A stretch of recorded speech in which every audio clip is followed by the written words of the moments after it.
Buenas tardes a todas y todos los hermanos que están en este momento en el Centro de Estudios Teosóficos Guadalajara, hoy, domingo 27 de enero del año en curso, continuando con nuestros estudios del cuerpo mental. Agradecemos la participación de todas y a todos aquellos que están conectados en estos momentos a través del Zoom, aquellas y aquellos que nos verán a través de nuestro canal de YouTube.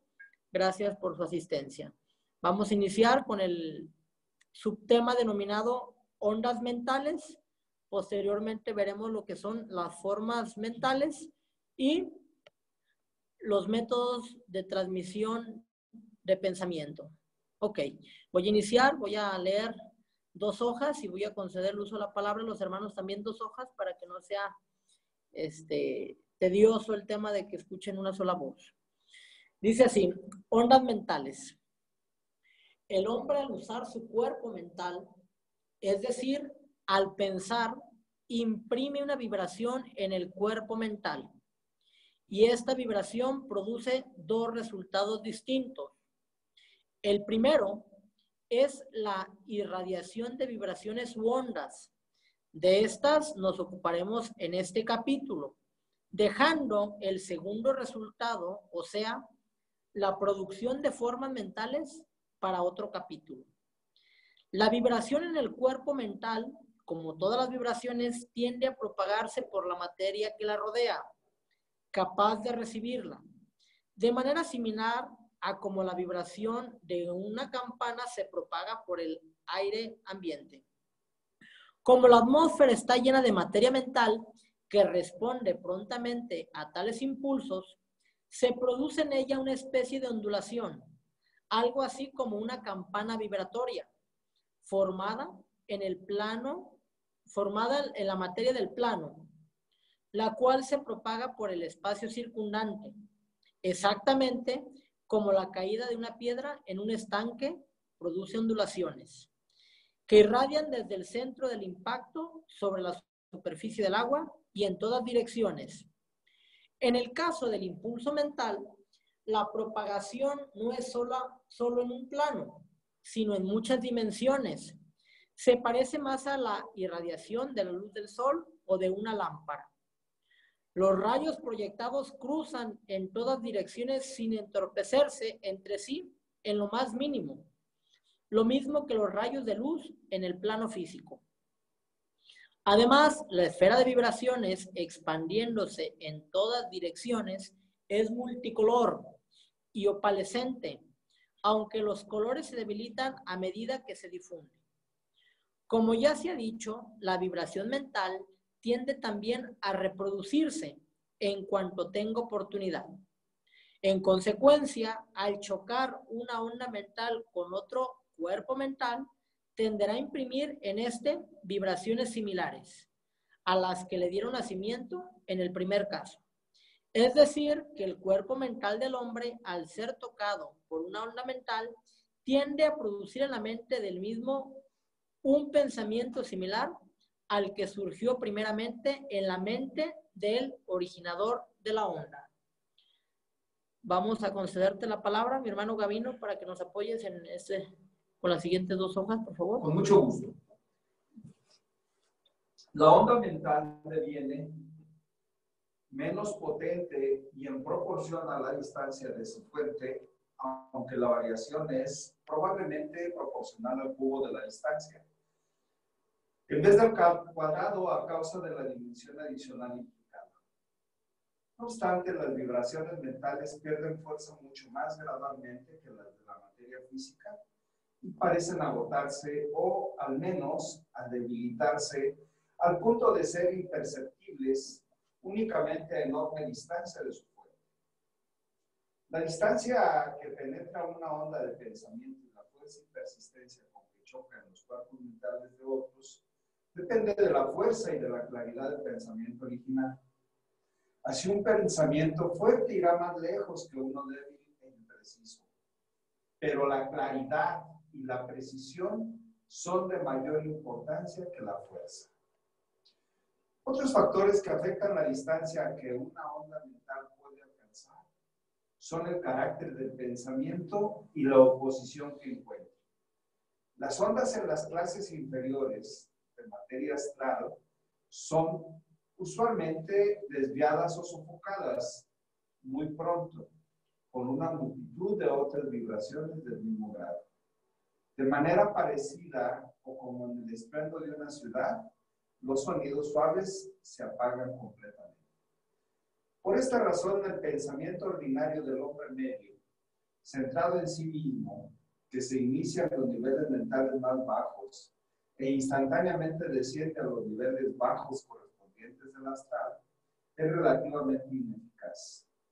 Su poder en ambos mundos es limitado porque, por violento que sea, se encuentra en un mar tan inmenso de pensamientos similares que sus ondas se pierden pronto absorbidas en tal confusión.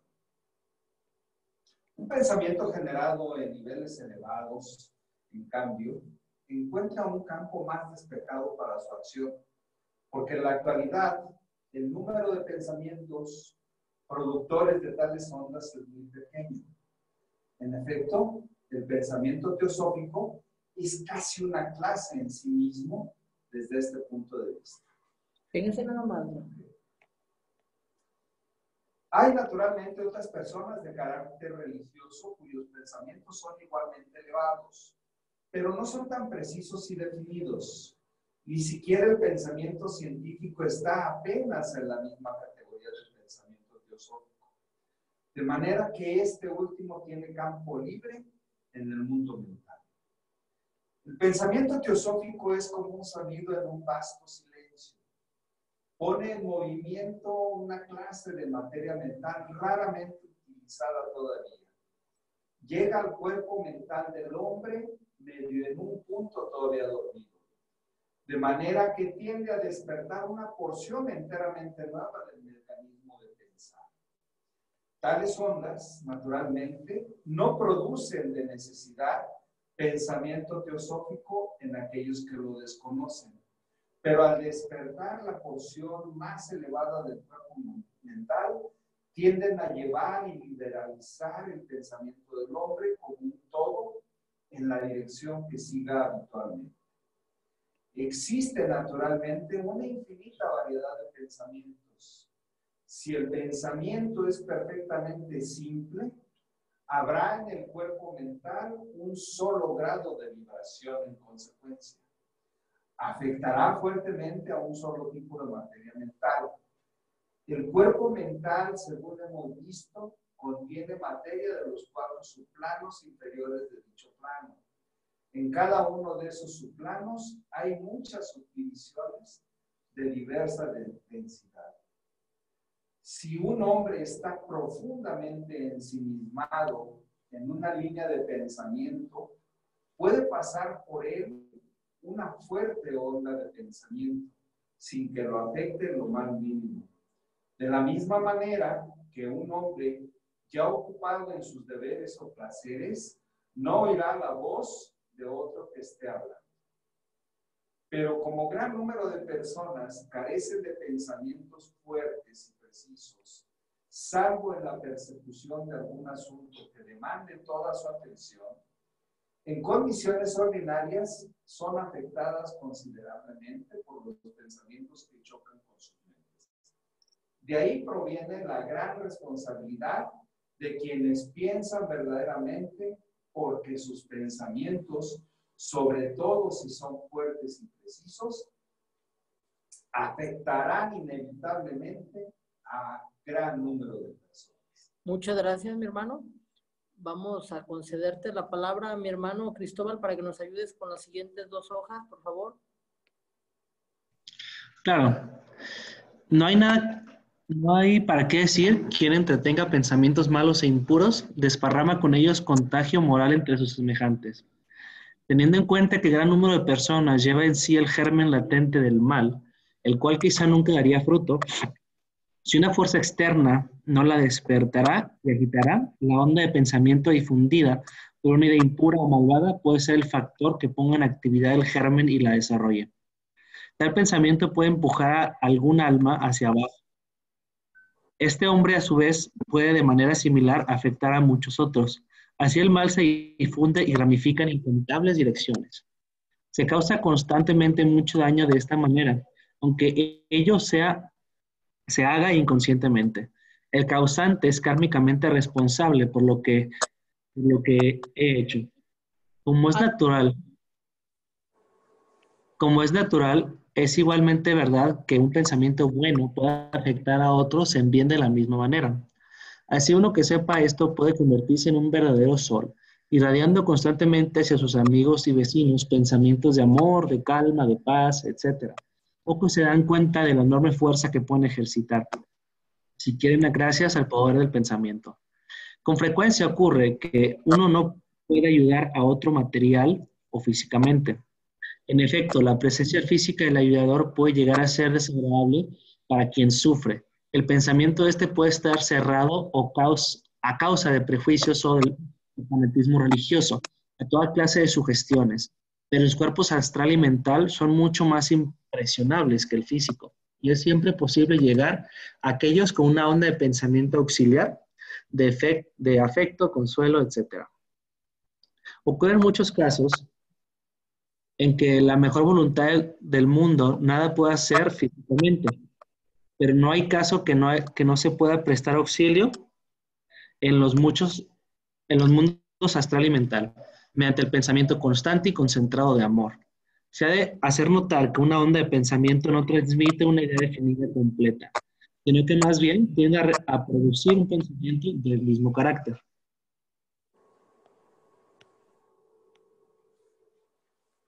Por ejemplo, un pensamiento de devoción emitirá vibraciones que excitarán devoción, pero el objeto de este puede ser diferente en cada persona, cuyo cuerpo mental reciba la onda, de manera que la onda mental o vibración transmite el carácter del pensamiento, pero no el tema del mismo. Si un hindú está sentado envuelto en devoción a Krishna, las ondas mentales que emitirá estimularán la devoción en todos los sujetos en su influencia.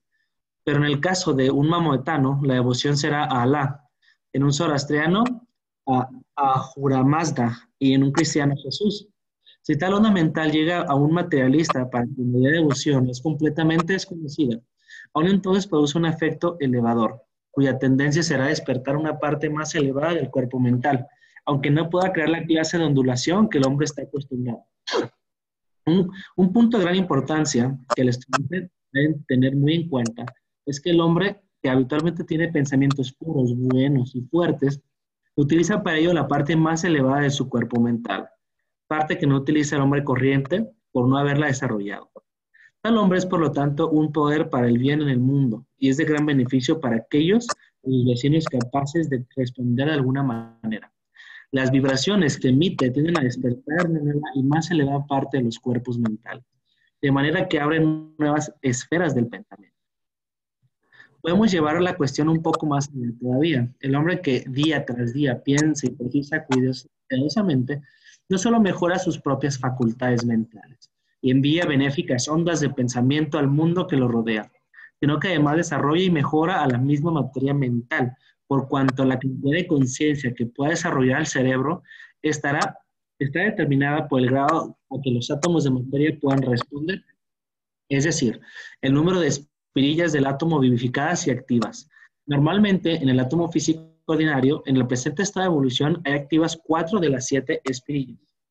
Gracias. Ya vimos el tema de las espirillas en capítulos previos. No resulta menester que ahondemos. Gracias, mi hermano Cristóbal. Vamos a concederte el uso de la palabra, mi hermano Ricardo Talancón, para que nos ayudes sí. con dos hojas, por favor. El hombre capaz de formas más elevadas de pensamiento ayuda a desarrollar más espirillas del átomo. Como estos entran y salen continuamente de sus cuerpos, pueden ser absorbidos y utilizados por cualquier otra persona capaz de ello.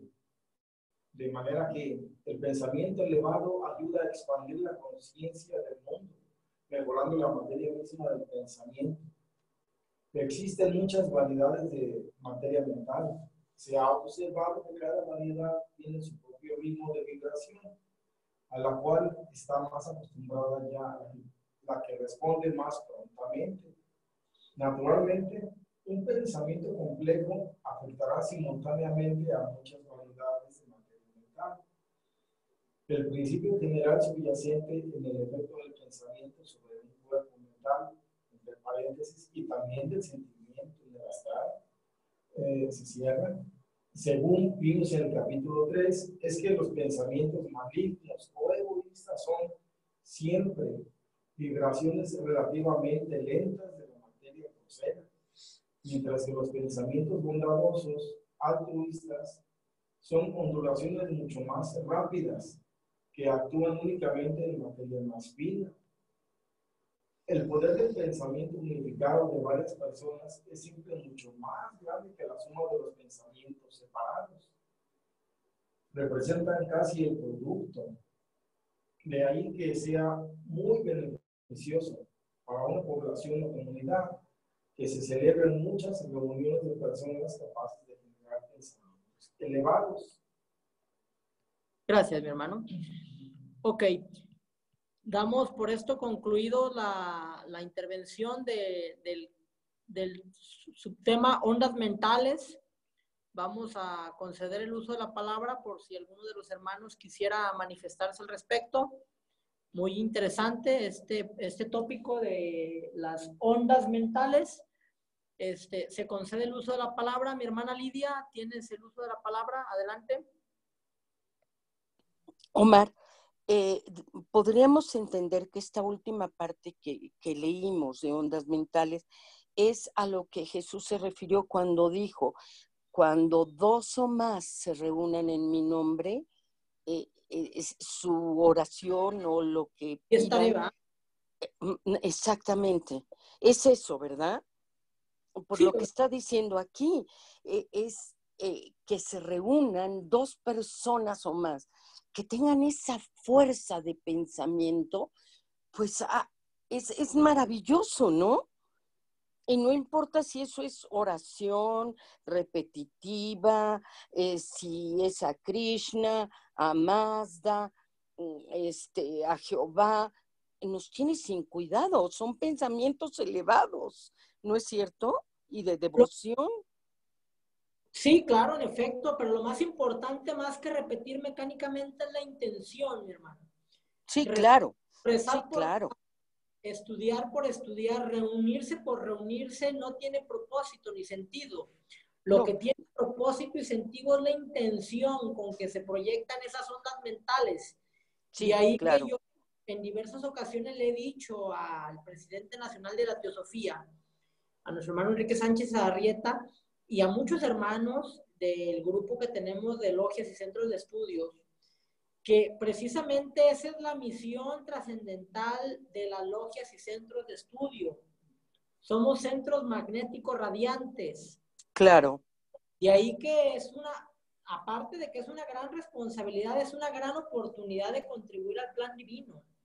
Claro. El trabajo que realizamos, las logias y centros de estudios, como dice aquí, el pensamiento teosófico es un pensamiento preclaro, es un pensamiento de vanguardia, es un pensamiento de muy alto nivel. Y eso a veces lo vemos por ignorancia, desconocimiento o por estar cegados a los sentidos astrales y mentales. A veces no le damos esa magnitud. Somos a veces escépticos, ortodoxos, y como que una reunión va a generar tanto bien a la humanidad. Claro, que seas ortodoxo, ciego, tengas prejuicios complejos, no da lugar a que tú puedas considerar que estos trabajos, incluso cuando nosotros invitamos a los trabajos. Mucha gente piensa que estos no son trabajos, que son estudios, no, son trabajos espirituales porque estamos trabajando en los planos sutiles, en los planos de las causas. Y el plano físico, pues ineludiblemente es el plano de los efectos.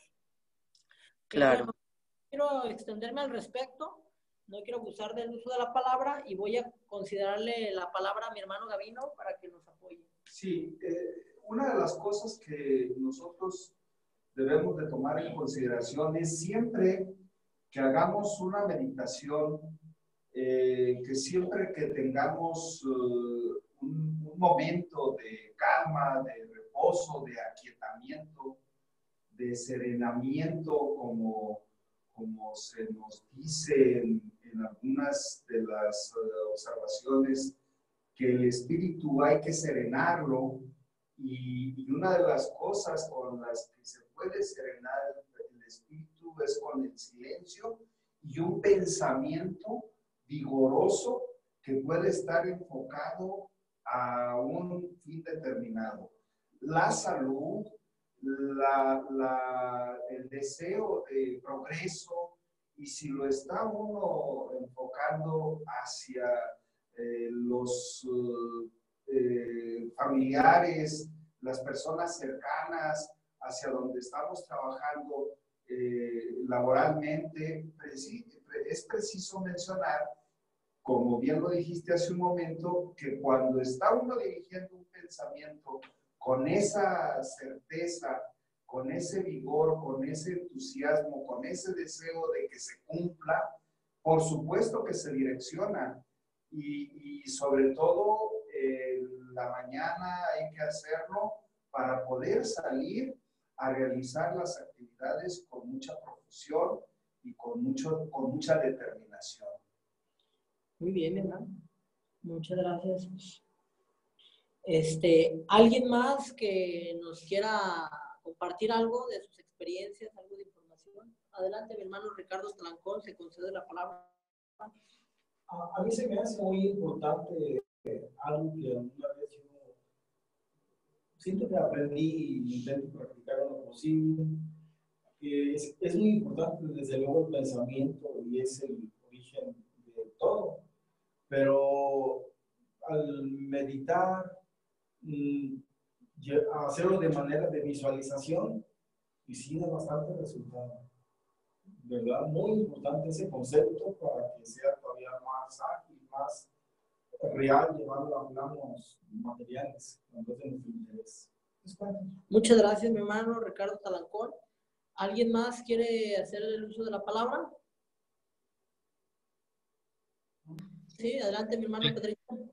Sí, abundar en que a lo mejor lo veremos más adelante, de que la mente, las ondas mentales y la mente en sí, la función de la mente es ser un vehículo para el cuaternario inferior o la triada superior.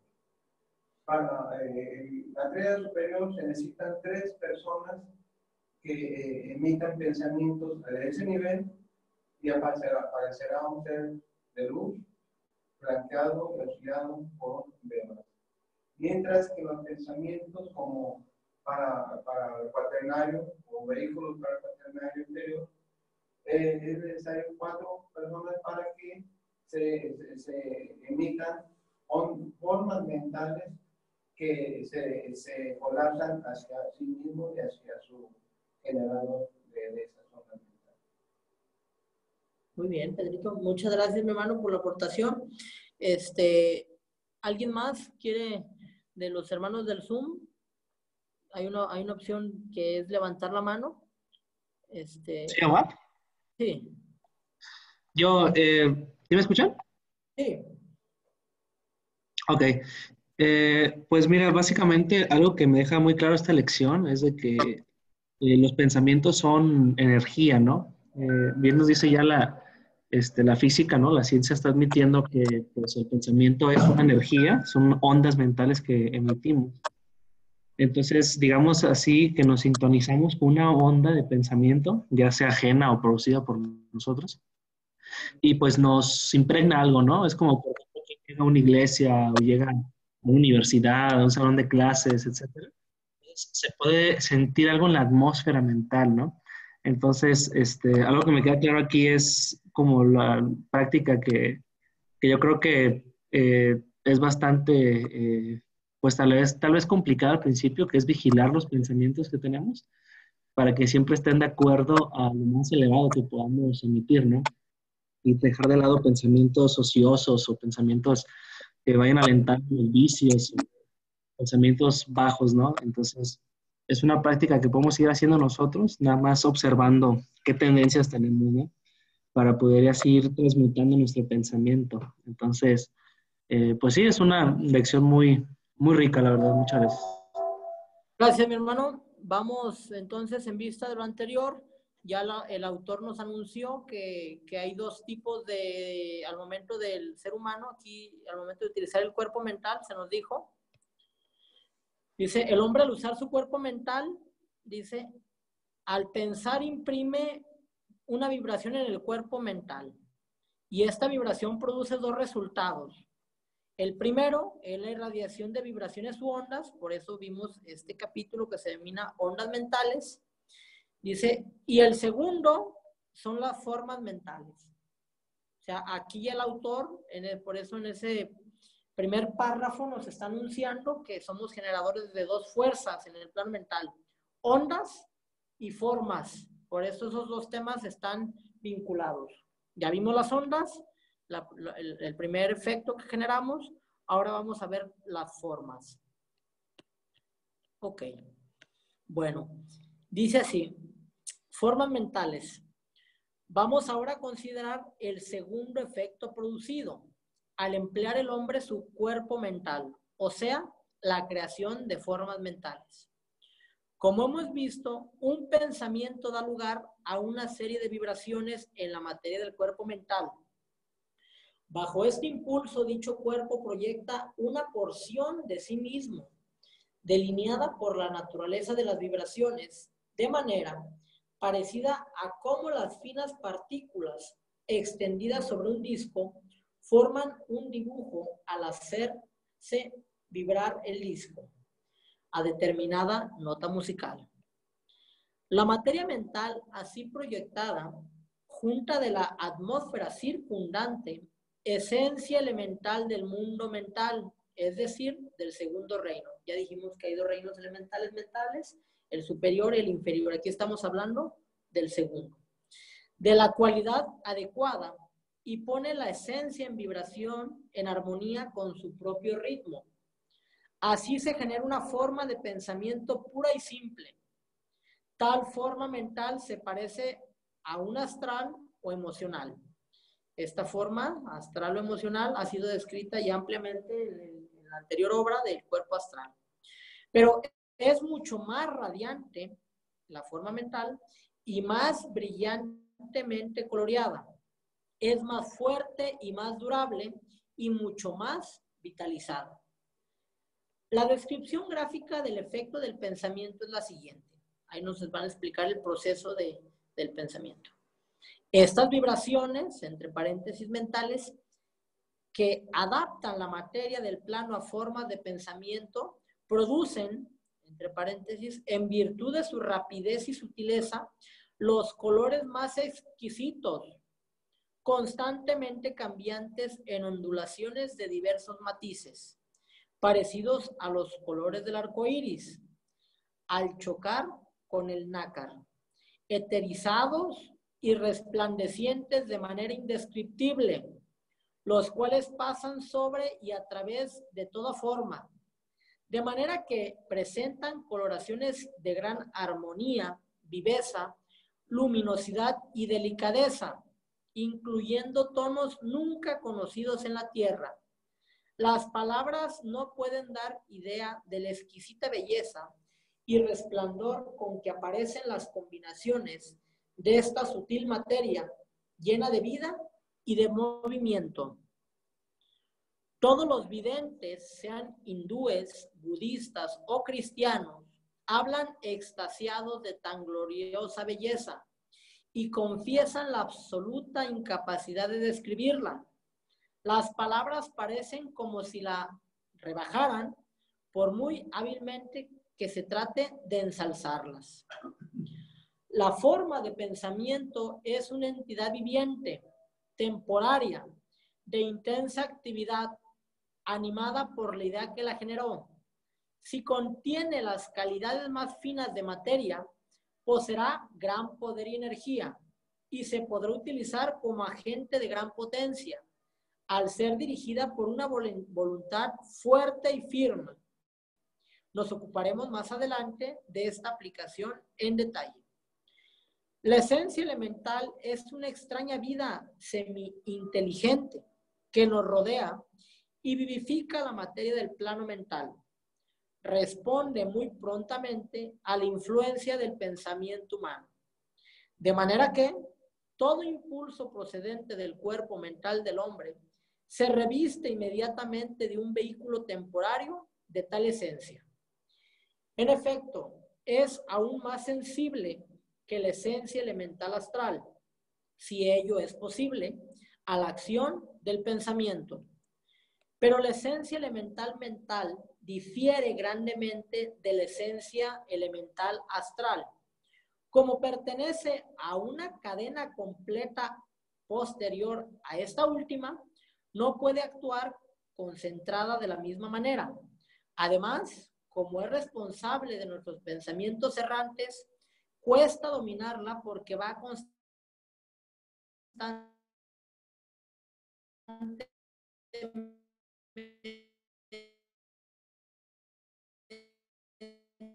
de una cosa a otra. Pensamiento, la esencia elemental, el cuerpo. Tales formas de pensamiento se llaman elementos y, a veces, elementales artificiales. Los principios subyacentes en la producción de tales formas mentales son, primero, la calidad del pensamiento determina el color. Segundo, la naturaleza del pensamiento determina la forma. Y tercero, la precisión del pensamiento determina la claridad del delineamiento. Ya lo vimos, el tipo de pensamiento se genera un color, la naturaleza, una determinada forma, un determinado arquetipo, que ya lo vimos en el curso básico, triángulos, cuadros, círculos, normalmente son las formas arquetípicas de construcción, y la precisión del pensamiento es la claridad del borde. Ok, vamos a concederte la palabra a mi hermana Lidia para que nos puedas apoyar, por favor, con una o dos hojas con las que tú puedas. Ok, gracias, Omar. La variedad de estas formas es infinita, tanto en cuanto al color como al perfil.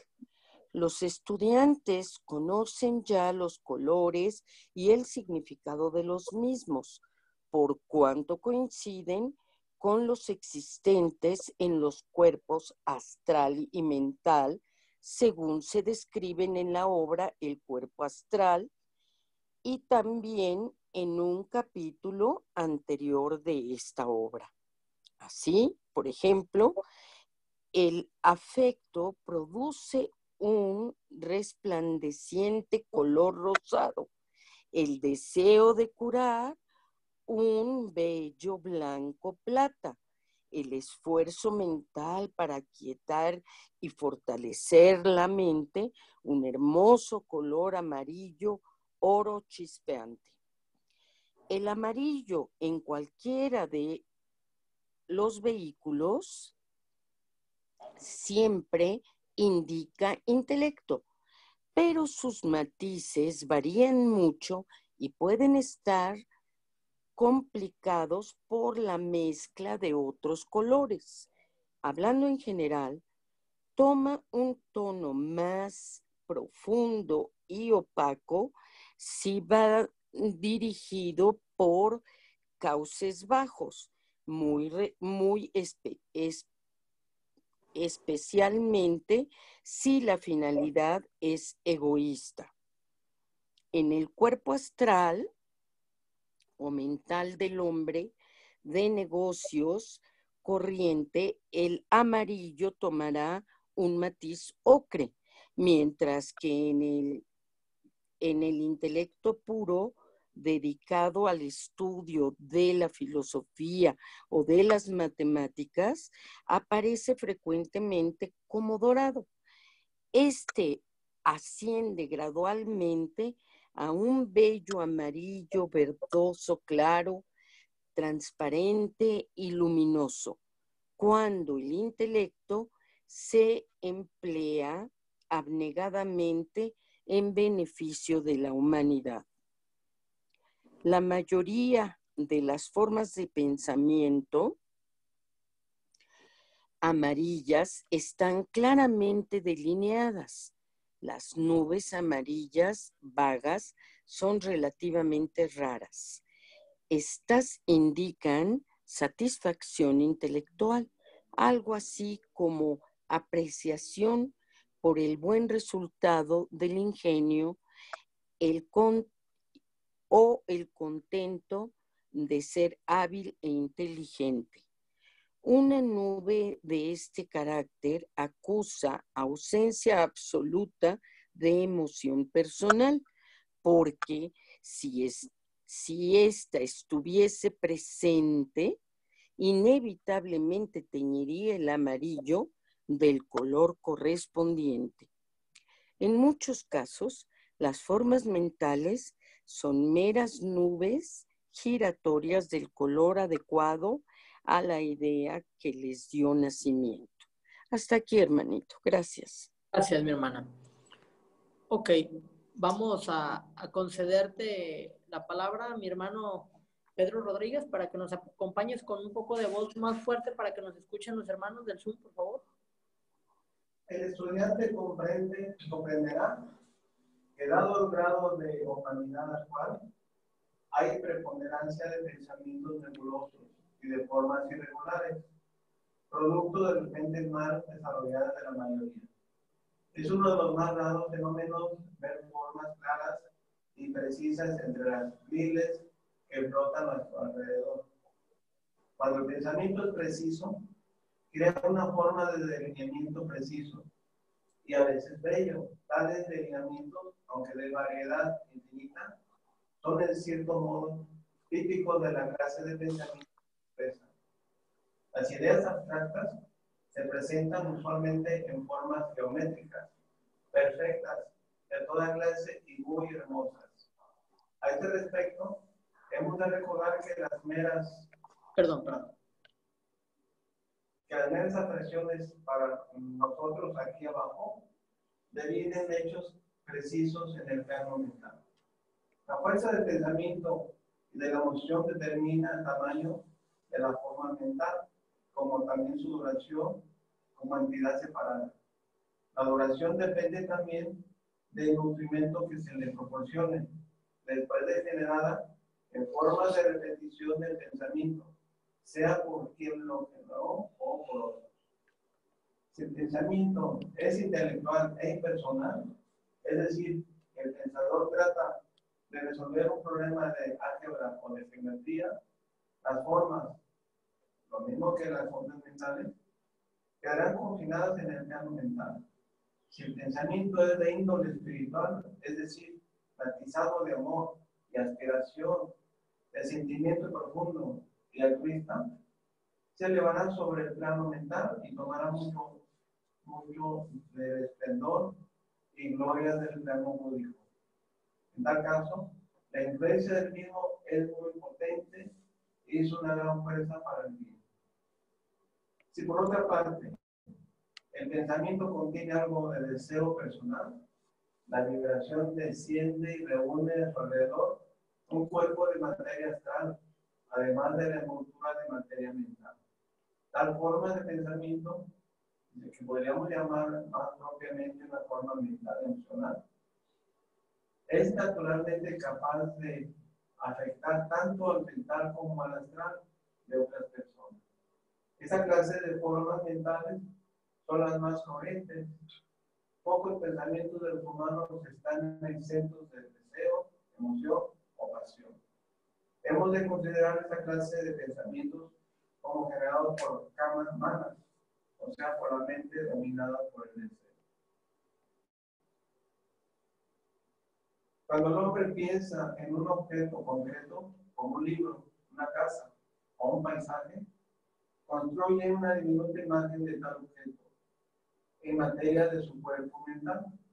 Esta imagen flota en la parte superior de dicho cuerpo ordinariamente, frente al rostro de la persona, más o menos a la altura de los ojos. Se mantiene ahí mientras la persona contempla el objeto y por lo general durante un corto tiempo. Después, según sea la claridad y la intensidad del pensamiento. Esta forma es bastante objetiva y será visible para quien posea la evidencia mental. Si se piensa en otra persona, se crea un diminuto retrato de ella de la manera indicada. El mismo resultado se obtiene de que cualquier esfuerzo de la imaginación, el pintor que forma un concepto de su futuro cuadro, lo construye en materia de su cuerpo mental y lo proyecta en el espacio frente a él, lo mantiene ante su ojo mental de donde lo copia. El novelista, de la misma manera, crea imágenes de sus personajes en materia mental y, ejercitando su voluntad, los mueve como muñecos de una posición o agrupamiento a otro, de manera que el argumento se desarrolla literalmente ante él. Como ya se ha dicho, estas imágenes mentales son tan enteramente objetivas que no solo son visibles para el televidente, sino que pueden ser movidas y redistribuidas por otros que no sean el autor. Así, por ejemplo, los juguetones de espíritus de la naturaleza, que hace la obra del cuerpo astral. Con más frecuencia, un novelista muerto, observando la obra de su colega, moverá las imágenes o muñecos al punto que parecerá al creador como si tuviera voluntad propia, desarrollándose en argumentos de manera muy diferente a como el autor lo había planeado originalmente. Un escultor crea una nítida forma mental de la estatua que se proporciona modelar. La fija en el bloque de mármol y procede a desbastar hasta que solo queda la porción interpretada por su pensamiento. Similarmente, un conferencista, al pensar en las diferentes partes de su discurso, construye una serie de formas mentales gracias a su esfuerzo. Gracias, muy amable. Vamos a concederte la palabra, mi hermano Gavino, para que nos ayudes. Sí, con gusto. Claro que sí. Si no consigue que el auditorio lo entienda, será en gran parte porque su propio pensamiento no es lo suficientemente claro. Una forma mental torpe e indefinida hace poca impresión. Aún a esta con dificultad, mientras que una precisa fuerza los cuerpos mentales de sus oyentes a tratar de reproducirla. El hipnotismo proporciona ejemplos de la objetividad de las formas mentales. Es bien sabido que la forma mental de una idea puede ser proyectada sobre un papel en blanco y así se hace visible a la persona hipnotizada. Puede también hacerse tan objetiva y que el hipnotizado vea y la sienta como si fuera un objeto físico real. Existen muchas formas mentales más o menos permanentes de personajes de la historia, del drama, de novelas, etc. Así, por ejemplo, la fantasía popular ha creado vívidos caracteres y escenas de la obra de Shakespeare, de cuentos de hadas como La Cenicienta, La Lámpara de Aladino, etc. Tales formas mentales son colectivas y se han condensado gracias a la acción imaginativa de miles de personas. Los niños poseen imaginaciones vivas y capaces. Así, los libros que leen están bien representados en el mundo de las formas mentales. Existen excelentes retratos de gran número de personajes de novela y de cuentos. En general, sin embargo, las formas de pensamiento evocadas por las novelas de hoy no son ni con mucho tan claras como las de nuestros antepasados. Tomadas de obras como Robinson Crusoe o de las de Shakespeare. Esto se debe a que hoy la gente lee muy superficialmente y sin la grave atención de antes. Hasta ahora nos hemos ocupado del género de las formas de pensamiento. Ahora vamos a considerar los efectos de la misma sobre sus creadores y sobre otros. Toda persona en el curso de su vida produce 3 clases de formas mentales o de pensamiento a saber. 1.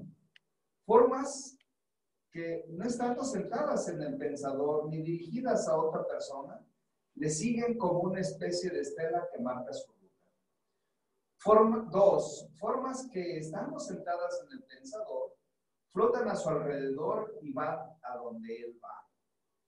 3, formas que van directamente desde el pensador hacia un objetivo determinado.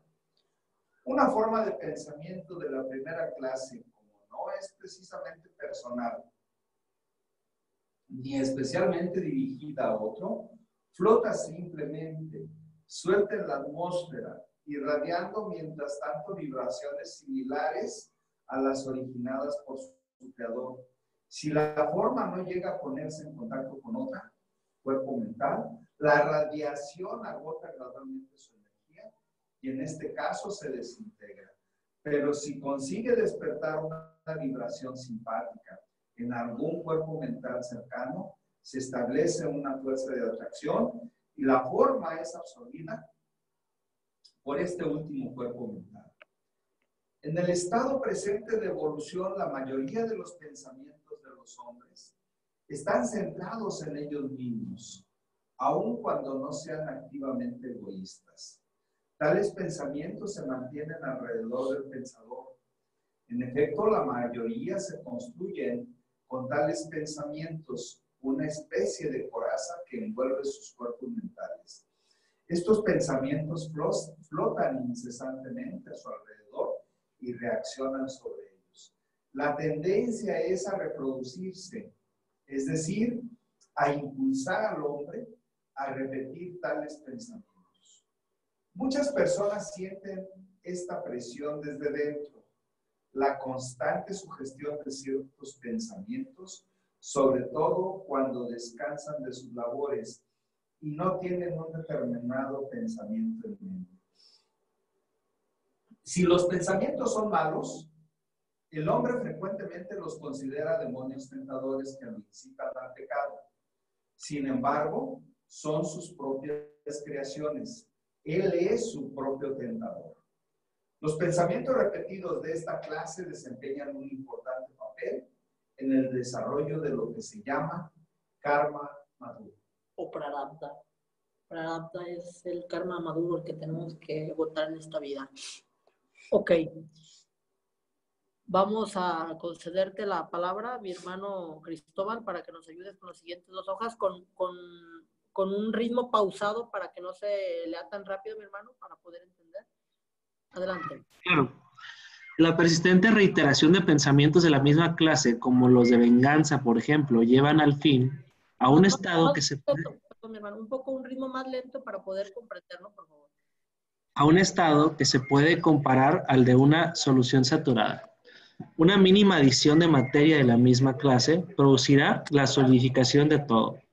De manera similar, un ligero impulso adicional resultará en la perpetración de un crimen.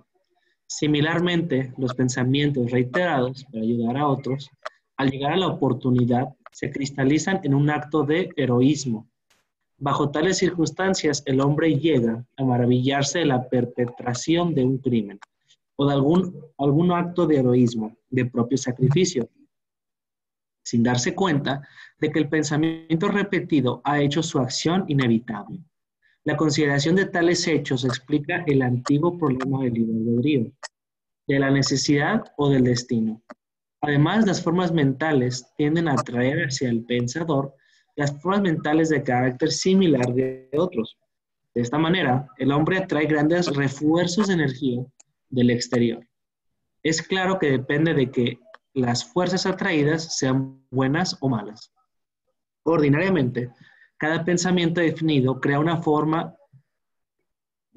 nueva forma de pensamiento, pero si ésta es del mismo carácter que esté ya flotando alrededor del pensador, bajo ciertas circunstancias, en vez de crear una nueva forma, el nuevo pensamiento se une y refuerza al antiguo, de manera que reflexionando sobre un mismo tema, a veces se crea una forma mental de inmenso poder. Si el pensamiento es malo, tal forma mental puede tener una verdadera influencia maligna, capaz de perdurar muchos años, con la apariencia y poder de una entidad viviente real. Un cascarón de pensamiento centrado en sí mismo tendrá, como es natural, a oscurecer la visión mental y facilitar la obtención de perjuicios. El hombre contempla al mundo a través de ese cascarón y lo ve todo coloreado por los tonos predominantes. Cuanto le llega de afuera, queda así modificado por el carácter del cascarón. Por tanto, hasta que el hombre consiga, domina completamente sus pensamientos y sentimientos, nada ve tal como es realmente, puesto que todas sus observaciones ha de hacerlas a través de dicho medio, el cual, como vidrio mal hecho, lo deforma y colorea todo.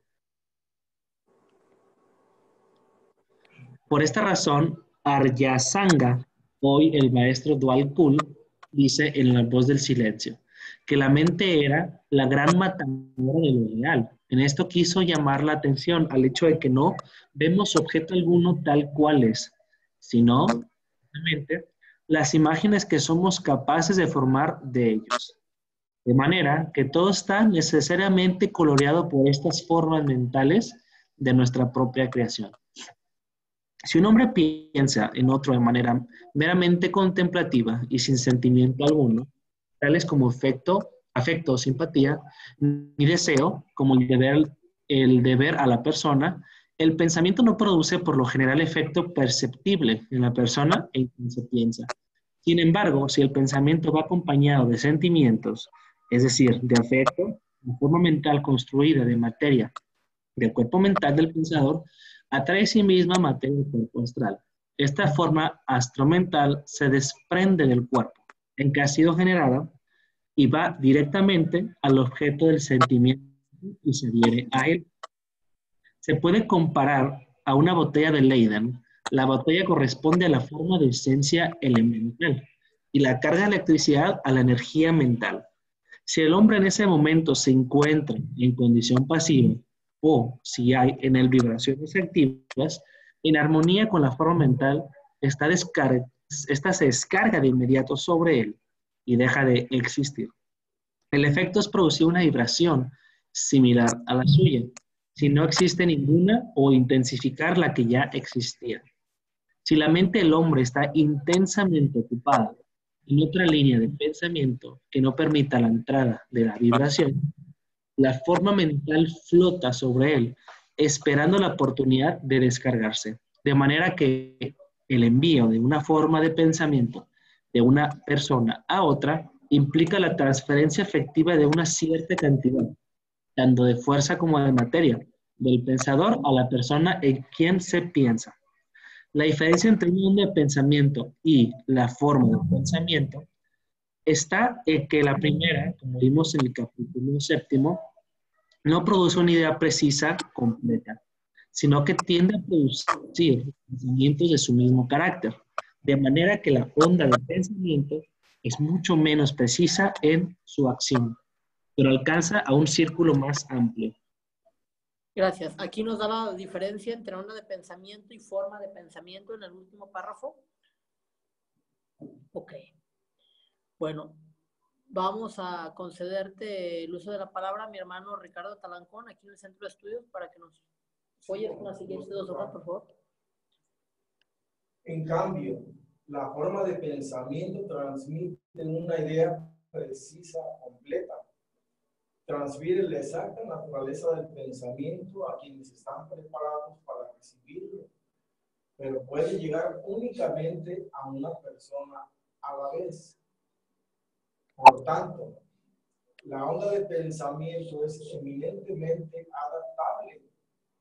Una onda de devoción, por ejemplo, tenderá a despertar devoción en el recipiente, aunque el objeto de la misma sea enteramente diferente entre el pensador y el recipiente.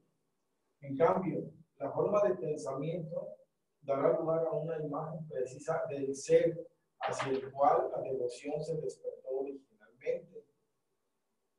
Cuando el pensamiento es lo suficiente intenso, la distancia no afecta la forma de pensamiento, pero de una persona corriente es, por lo común, débil y difusa.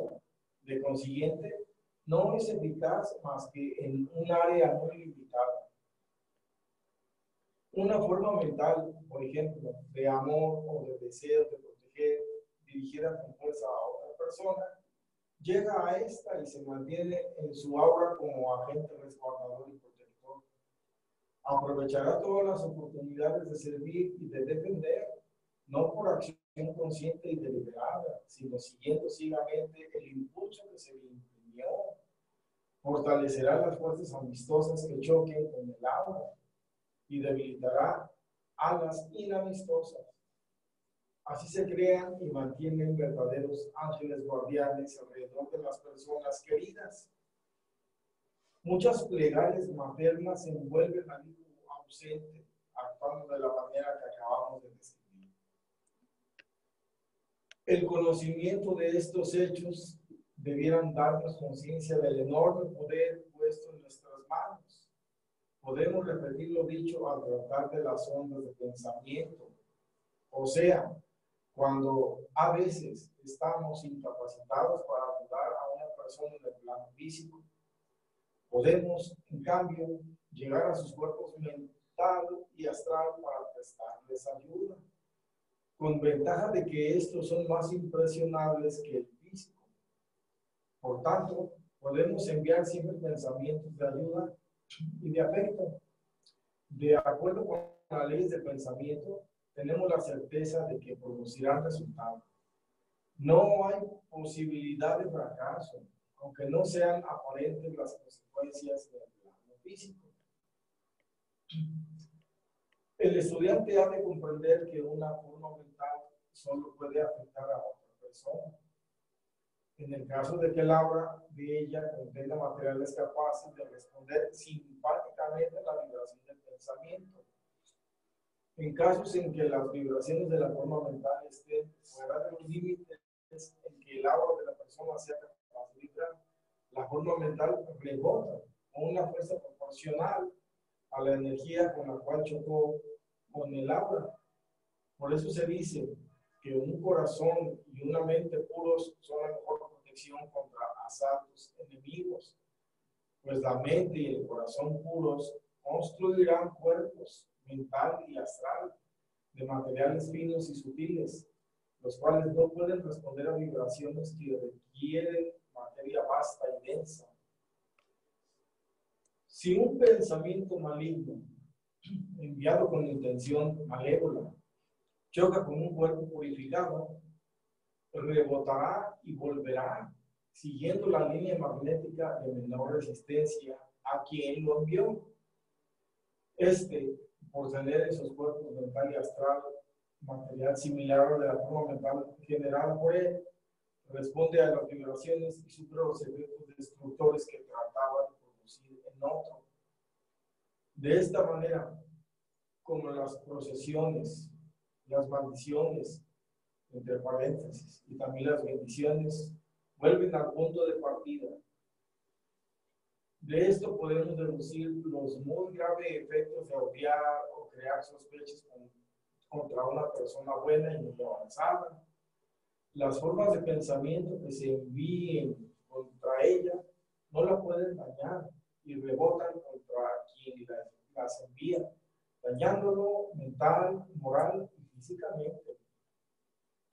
Cuando una persona piensa en sí misma como situada en algún lugar distante o desea ardientemente estar allí, la forma mental que crea de su propia imagen aparece en tal lugar.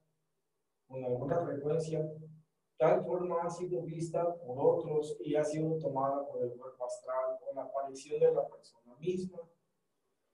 Para que ello sea posible, es necesario o que el vidente posea la evidencia suficiente en aquel momento para poder ver la forma mental, o esta ha de ser lo bastante fuerte para materializarse, es decir, que ha de ser capaz de revestirse temporariamente de cierta cantidad de materia física. Muchas gracias. El pensamiento capaz de generar una forma así ha de ser, necesariamente muy intenso. De consiguiente, ha de utilizar una gran porción de materia del cuerpo mental. De manera que aunque la forma sea pequeña y condensada, al dejar al pensador, se expande usualmente hasta alcanzar tamaño natural antes de aparecer en el lugar de destino. Además, una forma mental de esta clase, la cual ha de estar compuesta esencialmente de materia mental, en muchos casos atrae a sí misma una cantidad considerable de materia astral. Al revestirse de forma astral, el elemental mental pierde mucho de la brillantez. No obstante, su color brillante lo hará visible dentro de la envoltura de materia inferior que ha tomado. De la misma manera que el pensamiento original anima la esencia elemental del plano mental, así también el mismo pensamiento actúa como alma del elemento astral. Nada de la conciencia del pensador irá incluido en una forma mental como la descrita. Una vez desprendida, será normalmente una entidad separada, aunque naturalmente no desconectada del todo de su creador.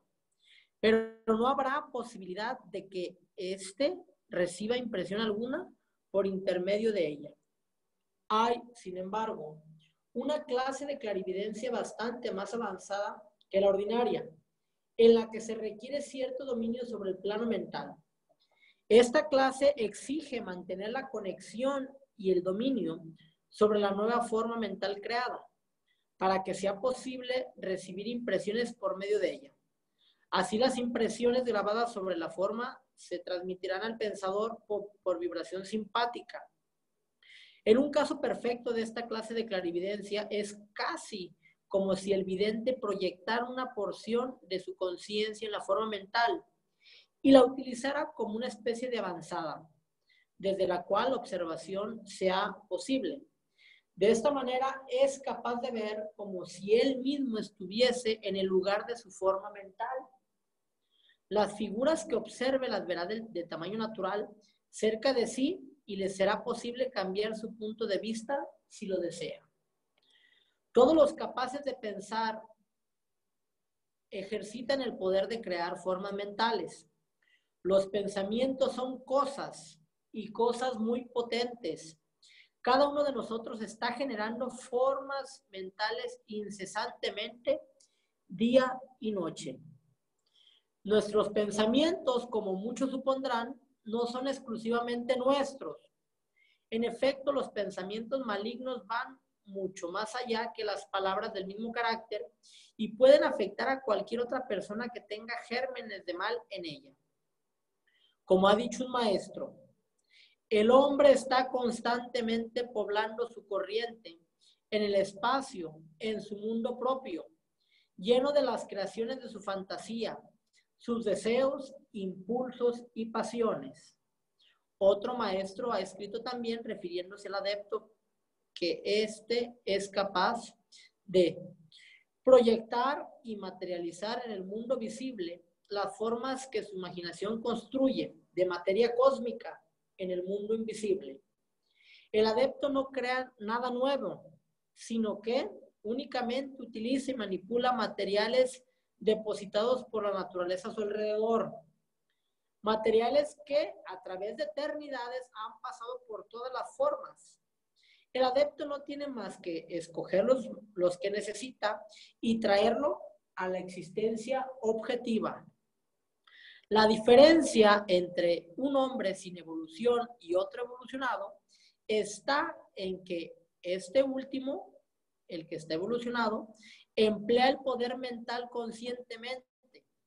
Cuando un hombre así puede errar y dirigir conscientemente una forma mental, su utilidad aumenta enormemente, por cuanto puede actuar en lugares que de momento no puede visitar cómodamente con su enorme cuerpo mental. Puede así observar y guiar sus formas mentales y hacerlas servir como agentes de su voluntad.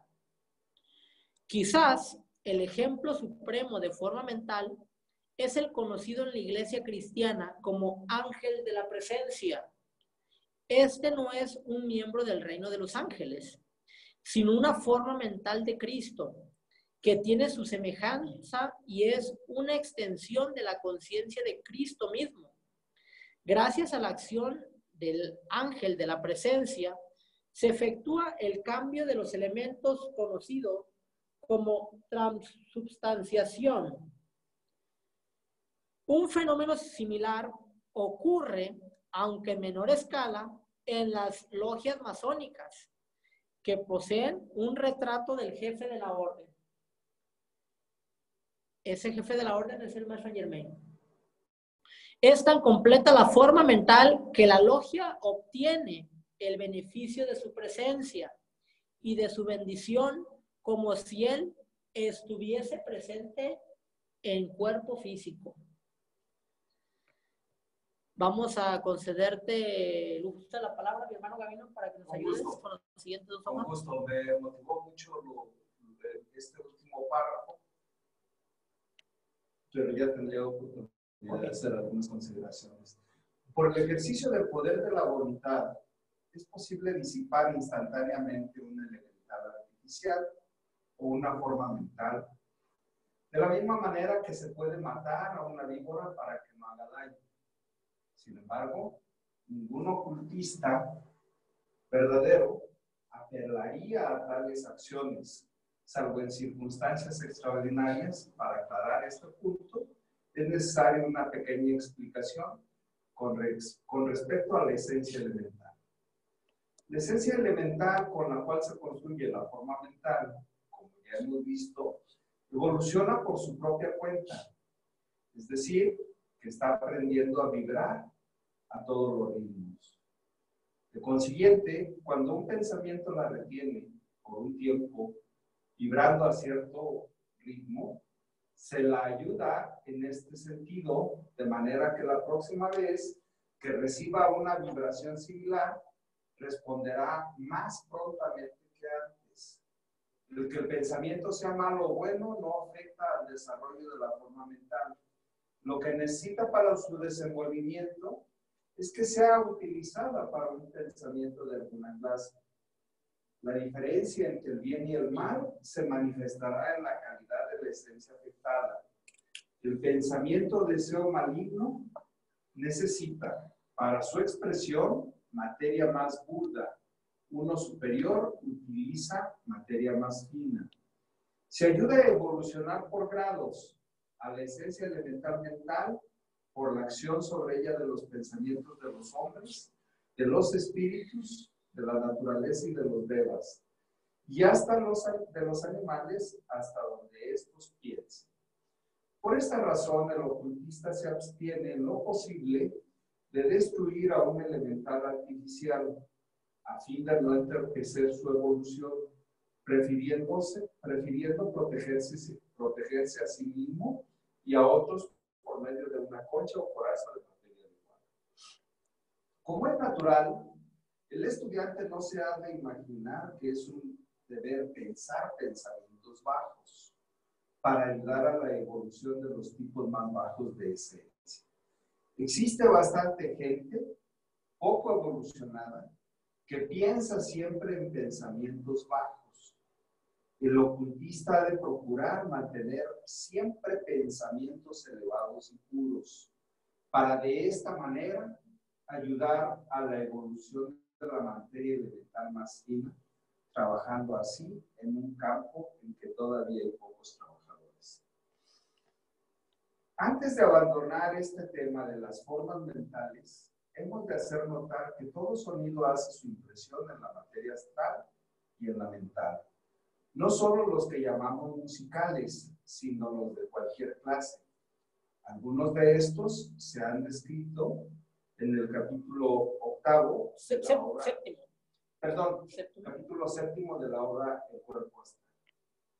La forma mental o templo, construido en los planos superiores durante la celebración de la Sagrada Eucaristía cristiana, difiere algo de las formas mentales ordinarias, aunque tiene mucho en común con las formas creadas por la música.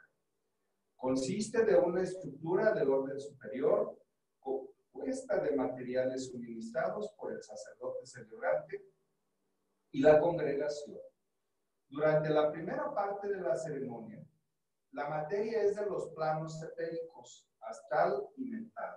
A medida que avanza la ceremonia, se añade materia de planos más elevados, proporcionada principalmente por las huestes angélicas.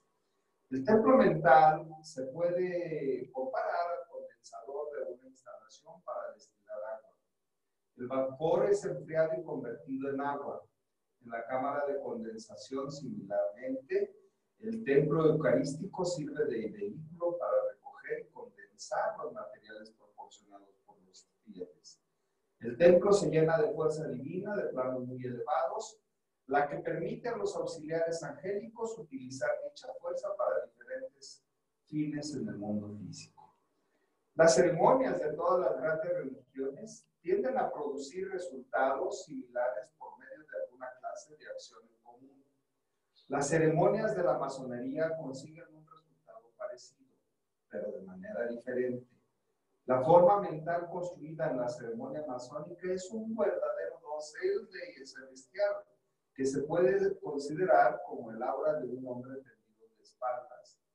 El simbolismo aparece en otras partes, como por ejemplo la capa multicolor de José, la vestidura de gloria con que se reviste el iniciado, y también el augeides de los filósofos griegos.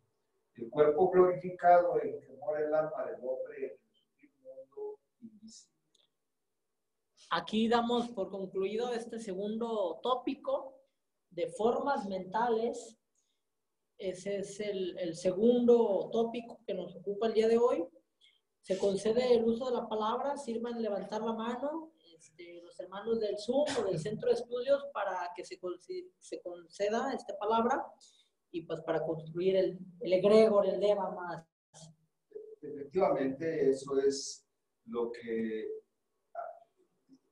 cuando nos reunimos a trabajar en esta logia blanca, estamos construyendo eso precisamente. Formas mentales de apoyo a otros seres invisibles que los estamos de alguna manera complaciendo por las manifestaciones que nosotros hagamos en este tipo de trabajos espirituales. Y efectivamente, cuando se habla de un ángel de la guarda, precisamente el ángel de la guarda o el ángel guardián, pues claro que está en nosotros, claro que nosotros somos parte de ese ángel de la guarda que nos acompaña siempre, porque ahí me pareció ver que no es parte de la... Ojo, aquí estaba diciendo el ángel de la presencia de la ceremonia eucarística, dice, es una forma mental de Cristo.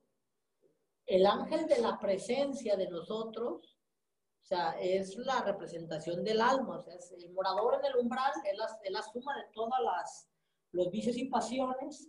El ángel de la presencia es el que nos va a ayudar a nosotros, es el alma, por llamarle así, es el que nos va a contactar con nuestra alma, que en el proceso de iniciación es el que se enfrenta, el morador y el ángel de la presencia, y pues quien gana es el ángel de la presencia, fíjate, ángel de la presencia, porque la presencia es la mónada, el espíritu, el ángel de la presencia.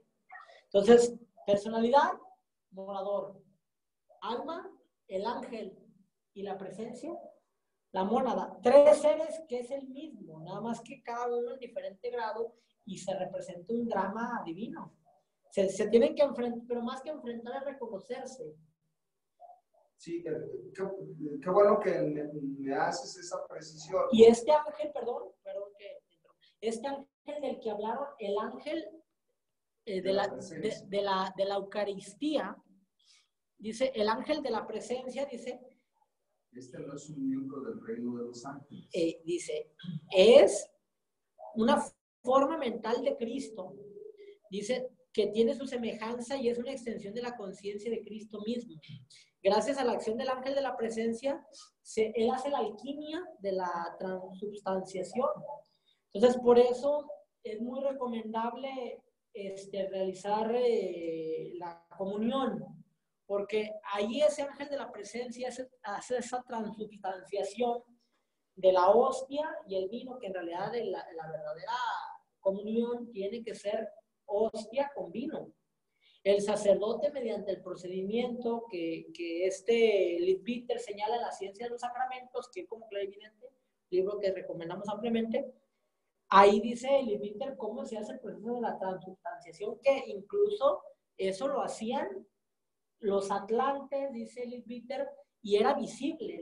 La transubstanciación en el ritual atlante era visible, y en ese momento la hostia que representa el sol, el cuerpo de Cristo, al momento cumbre de la Eucaristía, salía un destello radiante y todos los presentes se veían beneficiados. Entonces, acá en el ritual cristiano, ese ángel de la presencia, que es la forma mental de Cristo, él es el que hace, como nosotros en esta quinta raza aún no tenemos esa clarividencia atlante que se tenía, ni el sacerdote de la iglesia cristiana, al no ser un verdadero iniciado, él no tiene ese poder de hacer la transubstanciación.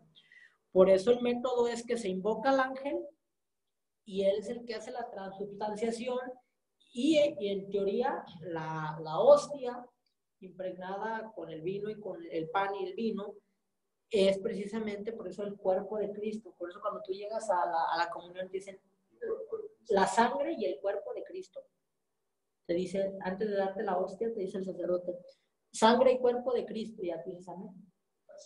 Pero así es. Por eso este es el ángel de la presencia, que es la forma mental de Cristo. Pero el ángel de la presencia que hablan todos los textos, que es el que se enfrenta a la iniciación con el morador, el umbral, es nuestra alma, es el ángel solar, el ángel que decidió. El ángel de la presencia es un sacrificio solar que él hizo. Él no se libera hasta que nosotros hayamos llegado al grado de adepto maestro. O sea, ese sacrificio que hace el ángel de la guarda, el ángel de la presencia, dice, yo no me libero. Dicen que es un sacrificio por amor que no tiene, es inconcebible. Dice, para cada hombre, por eso se dice, para cada hombre hay un ángel, y para cada hombre existe un ángel. Entonces, hasta que no lleguemos al grado, a la cuarta iniciación, y nos hayamos liberado de la reencarnación, hasta en ese momento, dice el ángel, continúa mi evolución. Pero aquí nos está diciendo que este ángel de la presencia es la forma mental de Cristo, para no confundirlo. Sí, qué bueno que haces esa precisión, porque yo al bote pronto pensé en el ángel de la guarda, sí, en el ángel guardián. El ángel guardián en algunos textos dice que sí existe y que está con uno, y que siempre está acompañando, y que va en un acompañamiento siempre. Entonces, me parece adecuada la precisión para poder diferenciar ángel guardián, ángel de la guarda o ángel de la presencia. Me queda ya ahora muy claro. Más bien ahí debería ser el ángel de la presencia crística o de Cristo. Más bien ahí el autor tenía que haber puesto el ángel de Cristo o la forma mental de Cristo. Así es. Y por el otro lado, cuando hablamos... Ahí abajo. Ajá, sí. En el cual, cuando estamos hablando ya de las logias masónicas, por supuesto que en lo personal, con quien yo me identifico es con San Germán. Sí, en el ritual de la comasonería se le tiene que dar su sitial, y por eso precisamente la comasonería teosófica es más mística que las otras órdenes, porque el ritual, el Dharma ritual, está elaborado por clarividentes, por Aniversani y Leadbeater. Y las liturgias de los otros ritos, pues son reminiscencias de los antiguos misterios, que conforme han sucedido y aquellos que los han editado, pues le adicionan palabras, en el ritual, pues va difiriendo, y en el efecto, a fin de cuentas, en el efecto, en los planos sutiles se causa otra cosa. Así como en el plano físico, en el lenguaje, si tú una coma hace la diferencia, sufragio efectivo, coma, no reelección. Y si tú pones sufragio efectivo, no reelección, pues de misma manera, una coma en la liturgia cambia el contexto de la creación.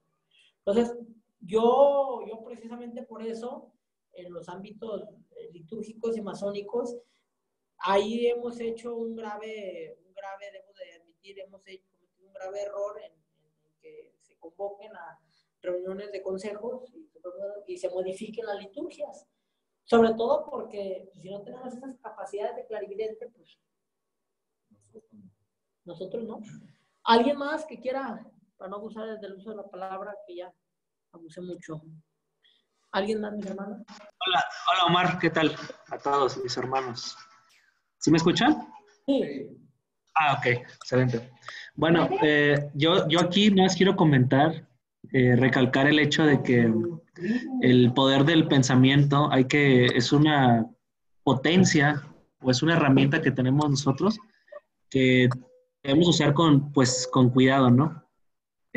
Al vigilar cada tendencia que tenemos, ¿no? Y poder sofocar los vicios, que yo creo que es lo más elevado que podemos aspirar, ¿no?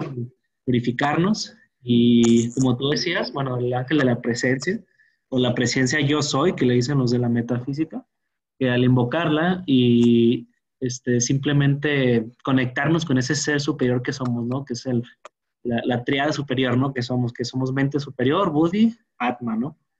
Entonces, al conectarnos con esa esencia, de hecho, nosotros hablábamos, Omar y yo, sobre eso, sobre este ser superior que somos, o este ángel que nos protege, que normalmente no habla en palabras, porque dicen acá los maestros con los que voy, que que es algo fuera de la mente, que es algo más allá de la mente, pero que podemos utilizar los vehículos que son inferiores para esa santa presencia, como es el pensamiento, el estar transmutando.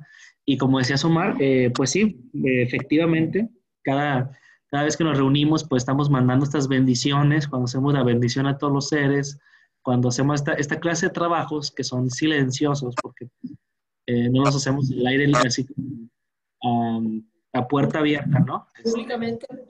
Así es, o sea, son trabajos que hacemos nosotros enviando estas formas de amor, de luz, porque algo, nada más para terminar, algo que me inspiró mucho el maestro Krishnamurti en el libro de Los pies del maestro, que dice que debemos de nosotros ser reflejos del logo solar, o sea, que las logias y centros que somos debemos ser representación del logo solar, o sea, utilizando el principio hermético de la correspondencia, como es arriba es abajo, como es adentro es afuera. Entonces, tenemos esa responsabilidad, ¿no? De reflejar no solamente nuestra logia, sino que en todas nuestras acciones, esta Santísima Trinidad, que ya vimos que es voluntad, inteligencia activa y amor y sabiduría, ¿no? Entonces, yo creo que es nuestra responsabilidad como logos en potencia que somos, en reflejar esto en todas nuestras acciones, ¿no? Y por lo tanto, en nuestro pensamiento, que es lo que nos lleva en este estudio que acabamos de hacer, ¿no? Pues les agradezco a todos mis hermanos y que tengan buena noche. Ok, gracias. Mi hermana Lidia, ¿alguien más quiere comentar algo? ¿Se consigue concedida el uso de la palabra? Pues no, nada más me quedo pensando y pensando, como digiriendo toda esta información y dándome cuenta de la enorme responsabilidad que tenemos, ¿no? El momento de saber esto, pues es eso, la enorme responsabilidad de crear ondas y formas mentales, ¿no? En que indudablemente no me cabe ni la menor duda que cuando hay enojo, pues va de un rojo vermellón encendido, ¿no? Entonces, pues sí, darnos cuenta de esa responsabilidad antes que nada, ¿no? Nada más, Omar, gracias. Gracias, mi hermano. ¿Alguien más que quiera hacer una palabra de aquí en el Centro de Estudios para pasar con el último tópico? Pues yo me quedo, Sí, no, nada más sobre el tema de la transubstanciación, que siempre me ha intrigado. Es que desde niño me decían, nos dicen que cuando el sacerdote en el ámbito católico llega ese momento y dice, es Cristo en cuerpo y sangre. Y yo de niño me quedaba y lo observaba. Y nunca lo pude lograr. Entonces eso me hizo dudar a mí. Y yo después, yo siempre dije, es que no es eso, es como la comunión con él. Yo decía, ¿cómo comunión? Yo inventé eso. Entonces yo decía que eso me creaba placer. Y yo le encontraba ahí una relación mental y me daba mucha paz.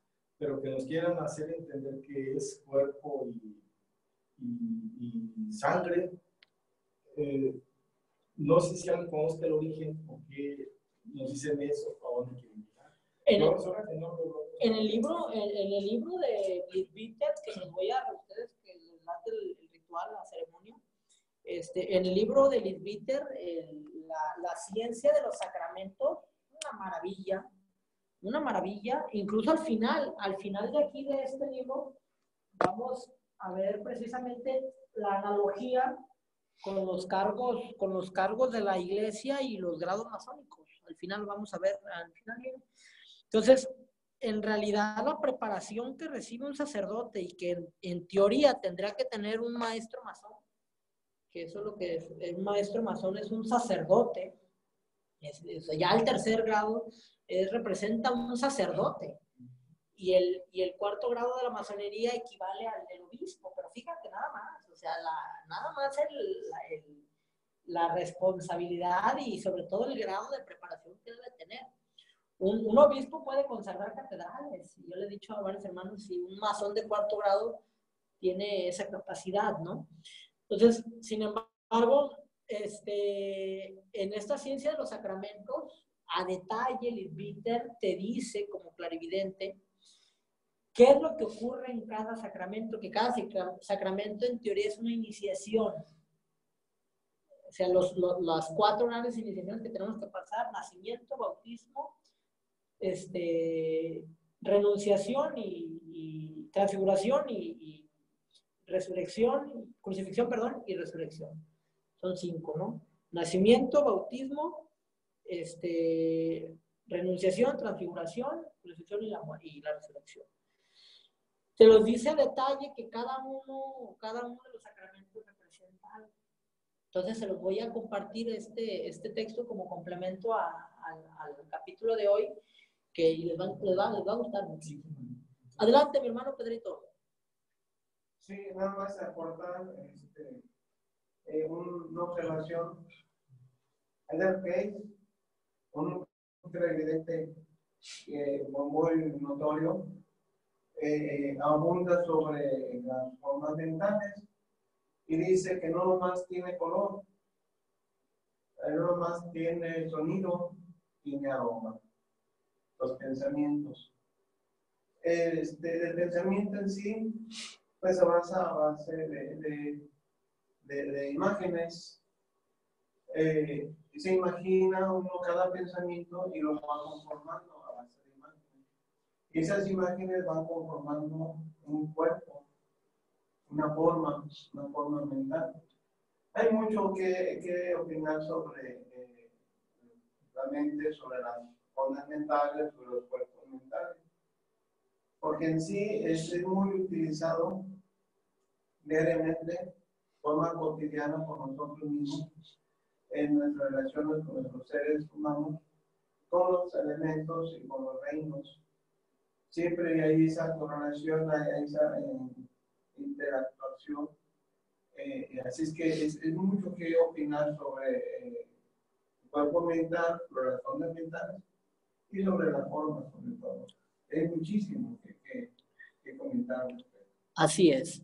Sí, tan es así que Leadbeater y Annie Besant, ya lo vimos, tienen su libro Formas de Pensamiento, y tienen otro libro que se llama Auxiliares Invisibles. Entonces hay mucho material que ya se ha escrito al respecto, en torno a las formas, que hay una diferencia, ya lo vimos en estos capítulos, una diferencia entre onda mental y otra entre forma mental. Ya vimos que la onda es un haz lanzado sobre el plano mental, pero la forma es precisamente ya esa expresión, esa manifestación clara y definida en términos de color, forma y precisión de ese pensamiento. Es la materialización dentro de ya ese mismo plano y que pues se puede ver influido en los demás planos.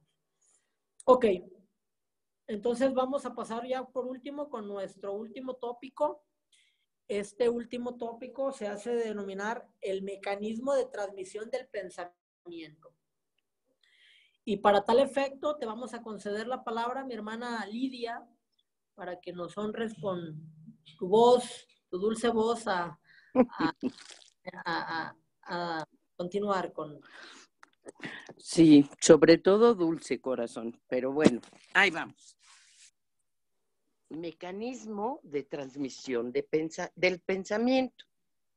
Antes de entrar a considerar el fenómeno de transferencia del pensamiento y los efectos del mismo sobre las personas, es conveniente describir el mecanismo por cuyo medio se transmite el pensamiento de una persona a otra. El término telepatía, entre comillas, significa literalmente sentimiento a distancia, entre comillas también. De consiguiente, podríamos limitarlo propiamente a la transmisión de sentimientos o emociones. No obstante, se lo emplea hoy en general como casi sinónimo de transferencia mental, de manera que comprende la transmisión de imágenes, pensamientos o sentimientos de una persona a otra sin emplear medios físicos. Se conocen 3 posibilidades de telepatía. Puede ser comunicación directa entre 2 cerebros etéricos, entre 2 cuerpos astrales o entre 2 cuerpos mentales. Por el primer método, que podemos llamar físico o etérico, el pensamiento imprime primero una vibración en el cuerpo mental, luego en el astral, después en el cerebro etérico y finalmente en las moléculas densas del cerebro físico.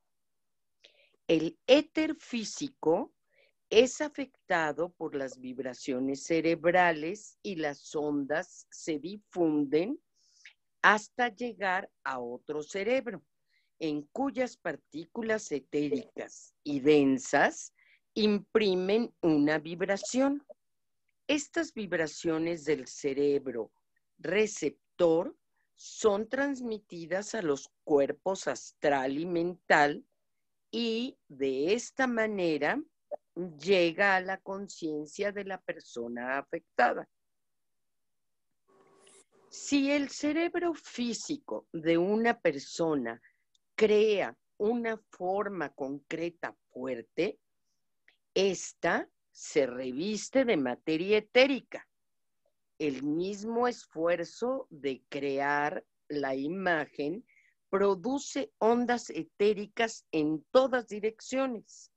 Lo que se envía no es una imagen precisamente, sino una serie de vibraciones que producen la imagen. El proceso es algo análogo a la acción del teléfono, en el cual no se transmite la voz, sino cierto número de vibraciones eléctricas originadas por la voz, las cuales al llegar al receptor se transforman en el sonido de la voz. Hasta aquí, hermanito. Ok, vamos a concederte la palabra, mi hermano Gavino, para que nos puedas ayudar, por favor. Sí, con gusto. La glándula pineal es el órgano de transferencia del pensamiento, de la misma manera que el ojo es el órgano de visión. La glándula pineal de la mayoría de las personas es rudimentaria, pero está evolucionando, no atrofiándose. Es posible acelerar la evolución de la misma para que desempeñe la función que le corresponde, función que en el futuro desempeñará en todos. Quien quiera piense decididamente en una sola idea, con atención concentrada y sostenida, notará en la glándula pineal un ligero temblor u hormigueo comparado al deslizamiento de una hormiga. El temblor se produce en el éter, que impregna la glándula y causa una corriente magnética que origina la sensación de hormigueo. De esta manera, el pensador sabe que el pensamiento ha alcanzado un grado de concentración y de fuerza que lo habilita para ser transmitido. La vibración del éter de la glándula pineal origina ondas en el éter circundante, como ondas de luz, pero de menor diámetro y más rápidas. Estas vibraciones se difunden en todas direcciones, poniendo el éter en movimiento. Las ondas etéricas, a su vez, producen vibraciones en el éter de la glándula pineal, de otro cerebro, y son transmitidas a los cuerpos astral y mental. En sucesión regular, como se ha descrito antes, llegando así a la conciencia. Si la glándula pineal receptora es incapaz de reproducir las ondulaciones, el pensamiento pasará sin ser notado. No hará impresión alguna, de la misma manera que las ondas de luz no hacen impresión en el ojo de un ciego. Por el segundo o método astral de transferencia del pensamiento, el cerebro etérico no toma parte en el proceso. La comunicación se efectúa directamente de un cuerpo astral a otro. Por el tercero o método mental, el pensador, después de crear el pensamiento en el plano mental, no lo hace descender al cerebro, sino que lo dirige inmediatamente al cuerpo mental de otro pensador. El poder de hacer esto deliberadamente implica una evolución mental muy superior a la requerida por el método físico, pues el transmisor ha de ser autoconsciente en el plano mental para poder ejercitar deliberadamente tal actividad.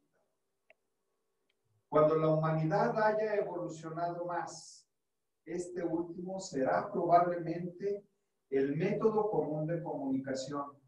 Los maestros ya lo emplean para la instrucción de sus discípulos. De esta manera pueden transmitir fácilmente las ideas más complicadas. Bueno, se concede la palabra para comentar este pequeño tópico, pero muy interesante, muy profundo. Al respecto, Alice Bailey ha escrito el libro de Telepatía y Vehículo Etérico, que aquí hablando de este tópico, pues ya nos señala que es la primera de las facultades de telepatía que se van a revelar, ¿no? El de la telepatía etérica por conducto del cerebro y por conducto de la glándula pineal. Por eso, al respecto, esta Bailey escribió ese tratado para los discípulos que se llama Telepatía y Vehículo Etérico, se llama. Pero sí. ¿mande? Adelante. Sí. No, a lo que me quiero referir es que a veces lo hacemos en ocasiones hasta recurrentemente cuando tenemos un pensamiento de hablarle a alguien.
Bueno, una disculpa, hubo una falla técnica, se fue la conexión del internet, pero bueno, ya estamos nuevamente. Sí, en efecto, el tema de la telepatía, estamos siendo preparados sutilmente, pues primeramente utilizando el internet, la telefonía celular, las videollamadas, todo eso en esencia pues nos va a ir preparando, nos está preparando sutilmente para capacitarnos para eso. ¿Cuál sería como el gran reto de la humanidad? No depender tanto de los medios tecnológicos externos, sino desarrollar esas facultades latentes para pues generar eso, ¿no? Se dice que la naturaleza no da saltos, igual la evolución del ser humano también. No es que desarrolles, como muchos cursos ahorita se ofrecen, que desarrollo de la glándula pineal, no. Se dice que el desarrollo de los centros etéricos, de los chakras, que a fin de cuentas cada uno de esos centros revela un poder latente. Por ejemplo, en el segundo chakra, el esplénico, pues es la conciencia de los viajes astrales. En el cuarto chakra del corazón, pues el amor, la compasión. En el quinto chakra, el primer sentido es que se va a desarrollar la clareaudiencia. Con el sexto chakra, el chakra Agna, es la clarividencia. Y con el séptimo chakra, el Sahasrara, el coronario, es la continuidad de la conciencia entre planos, o sea, cuando estés desencarnado, encarnado, y la telepatía, entre otros más, otras facultades que todavía desconocemos. Entonces, muy interesante porque muchas veces creemos que la telepatía nada más es transmitir información, pero no, ya nos está hablando de la telepatía astral y la mental, que ya con los que los maestros están capacitando a sus discípulos actualmente. Incluso se dice en varios textos que los Sanat Kumara y la gran logia de maestros están constantemente mandando esas formas mentales, esas imágenes, y tratando de impresionar a los cerebros de los grandes dirigentes mundiales. Aunque ellos desconozcan, que la mayoría conoce de la existencia de la jerarquía, porque son relativamente gente ya versada, pero no obstante ello, tratan de ellos mandar esas formas para poco a poco sensibilizarlos al grado de que estos grandes dignatarios, los grandes mandatarios, los grandes encargados de corrientes religiosas, místicas, culturales, artísticas, sienten ese influjo del ashram, porque ya recordaremos que cada ashram encabezado por un maestro representa un quehacer de la humanidad en el planeta. Entonces, el maestro Moria, que es el encargado del primer rayo, el maestro Júpiter, ellos envían formas de pensamiento a los líderes políticos y a los líderes militares. Se respeta la línea de acción. No significa que un maestro lance formas a diestra y siniestra, ¿no? No. Ellos es una corriente monádica dirigida, altamente especializada. Entonces, así como el segundo maestro, el maestro Kutumi, manda los pensamientos de amor, sabiduría a todas esas corrientes, escuelas iniciáticas. Los maestros del tercer rayo influyen sobre los medios de comunicación, las finanzas, los del cuarto rayo sobre las bellas artes, los del quinto sobre la ciencia, los del sexto sobre la devoción y los del séptimo sobre la magia ceremonial, que hablamos al respecto. Entonces, de ahí precisamente que conforme nosotros vamos avanzando en este sendero, se nos va dando instrucción, llámese en la meditación, llámese en nuestros trabajos, en sueños, en cualquier otro momento de éxtasis, de comunión, porque, pues ya lo dijimos, cada quien pertenece a uno de esos rayos, nuestra alma, nuestra mónada, y pues estos discípulos de los maestros, una de sus funciones que desempeñan es eso, empezar a contactar a aquellos interesados en el sendero y te empiezan a dar tus chispazos. Empiezan a mandar telepáticamente señales, mensajes, información, y pues bueno, las logias no tendríamos que estar exentas de esta comunicación telepática, No tendríamos que ser ajenas a estos designios y a estar en contacto, en estrecha vinculación con la gran logia planetaria. Que en el trasfondo es eso. El trasfondo de la telepatía es el mensaje de Dios, el mensaje del Parabrahman, se refleja en los planos más inferiores y entidades cósmicas, el ser universal, lo plasma a los 7 logos cósmicos, estos a los logos solares, el logo solar al logo planetario. Ya lo hemos hecho en nuestros trabajos de meditación, cómo la energía es de arriba hacia abajo. Entonces, ¿qué es la telepatía? Pues descender la información o transmitir la información. Entonces, quiero concederle la palabra a mis hermanos para no abusar de la misma. Pues yo quiero expresar algo que ya he expresado anteriormente aquí, que yo sí sé que existe todo esto, es real para mí, pero soy muy limitado como ser humano. Hago mis ejercicios, a los 20 y tantos años comencé a hacer yoga y no he logrado algo concreto, sigo en prácticas. He hecho ejercicios con niños de la familia que, a ver qué bueno estoy pensando, yo viendo unos colores y si lograba así, no era juego, pero bueno, cosas así, pero por ejemplo, hay personas con las que quisiera estar en armonía y en paz y trato de purificarme internamente, trato de hago mi meditación, envío amor, todo, lo que es. Ya entendí que a veces no lo captan, a lo mejor a la mala vibración se rechaza. Quisiera dominar más esto, me gustaría mucho. Y seguiré practicando, y si no en esta reencarnación en la otra. Claro. No, es gradual, mi hermano, ya lo dijimos, ¿no? O sea, primero vamos a desarrollar la clarividencia, la clarividencia, o sea, son facultades progresivas. No hay que desesperarnos ni pedir como otras escuelas quieren desarrollar los viajes astrales, la telepatía, empezar a hacerle y sobre todo en una vida. O sea, se genera un desastre porque no puedes pedir 3, 4 poderes, ¿no? O sea, los chakras, incluso dicen los maestros, los textos de algunos maestros, que en realidad se va a poner en actividad primordialmente un chakra durante la encarnación. Un chakra es el predominante, uno. O sea, obvio, todos están activos, pero uno es el que está, así es. Entonces, tenemos que ascender las energías del diafragma hacia arriba. O sea, la mayoría de la humanidad estamos del plexo solar para abajo.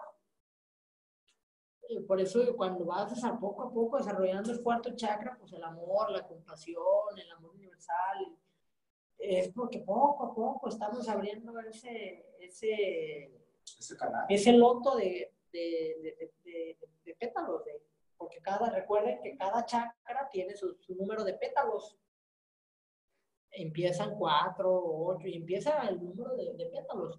Entonces, pues cada uno es eso, como el pétalo, están los capullos cerrados y poco a poco ahí van abriéndose. Entonces, no os desesperéis, mi hermano, ten paciencia. La paciencia es como un fruto es como un árbol de raíces amargas, pero de frutos muy dulces. Entonces, la paciencia es lo que nos va a llevar a todo. No te desesperes, no te sientas diferente, no te sientas que no has hecho tu máximo esfuerzo. No, claro que lo has hecho. Y en su momento, dice a los pies del maestro, no desees poderes, te serán dados cuando el maestro juzgue que sea el momento pertinente. Entonces, no te sientas, mi hermano, que estás muy retrasado y que todo, no, o sea, tú retrasado en el sentido de que haces un esfuerzo y que no sea, no, vas a ver que en el momento que menos pienses. Acuérdate lo que dicen los grandes maestros, todo lo podemos hacer, solo necesitamos fe, esperanza y caridad. Y para lograr la transformación alquímica de nuestro propio ser, ¿qué requerimos?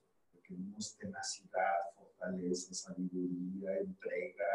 O sea, es todo un proceso de estar de manera constante, sin vacilar un día sí y otro también, porque esto requiere eso, de estar siempre muy presentes en todo este llamado, porque si nosotros estamos aquí, es por algo, no es porque estamos recibiendo una paga, ni mucho menos. No, sí la estamos recibiendo, pero no, sí, de muy alto nivel. pero no es la material la que nosotros pensamos que puede generarse, que puede llegar, porque si la pedimos también, dice el dicho que pide y se os dará.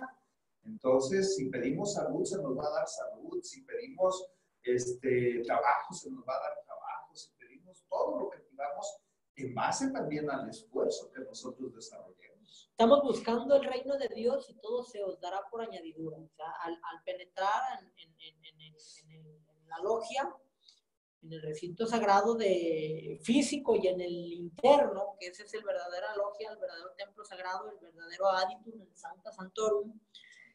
Entonces, al penetrar nosotros en ese reino de Dios, instantáneamente todo se os dará por añadidura. Entonces, obvio, no tienes que buscar entrar al templo para que se te dé la añadidura. O sea, tenemos que entrar al templo, estamos en ese éxtasis, en ese arrobamiento, en esa maravilla, en esa dicha, en esa plenitud.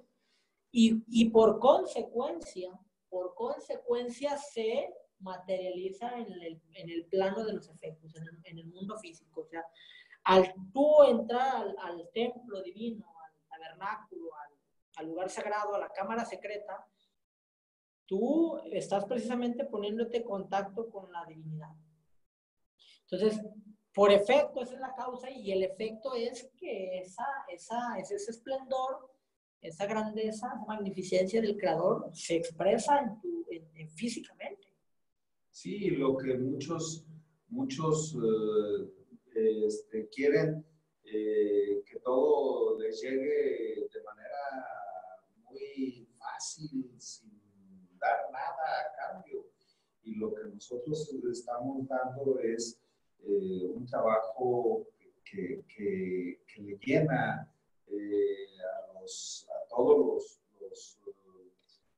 a toda la jerarquía, le llena y les complace que nosotros estemos haciendo esto. Esa es también una cuestión tan gratísima de poder servir. Así es.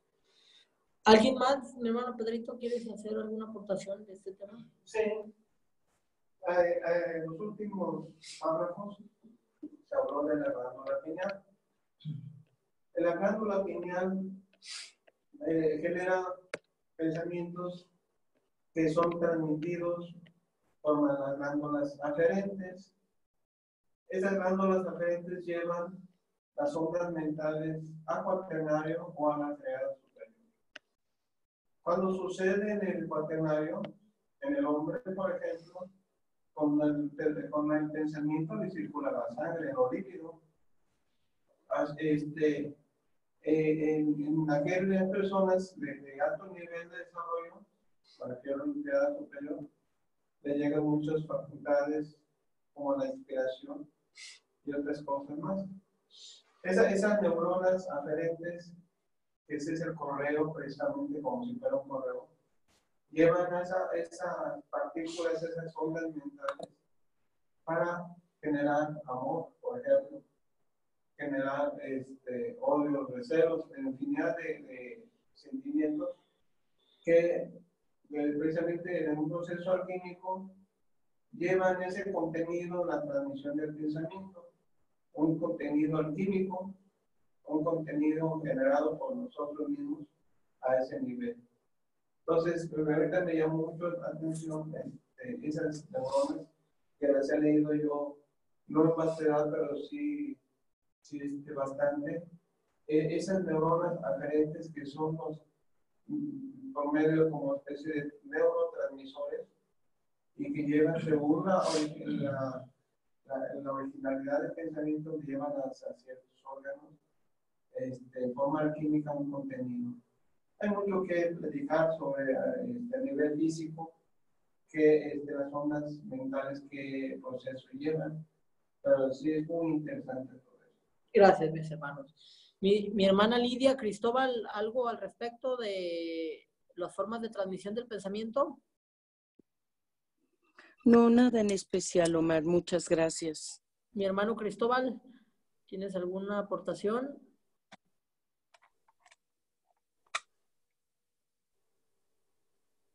Ok.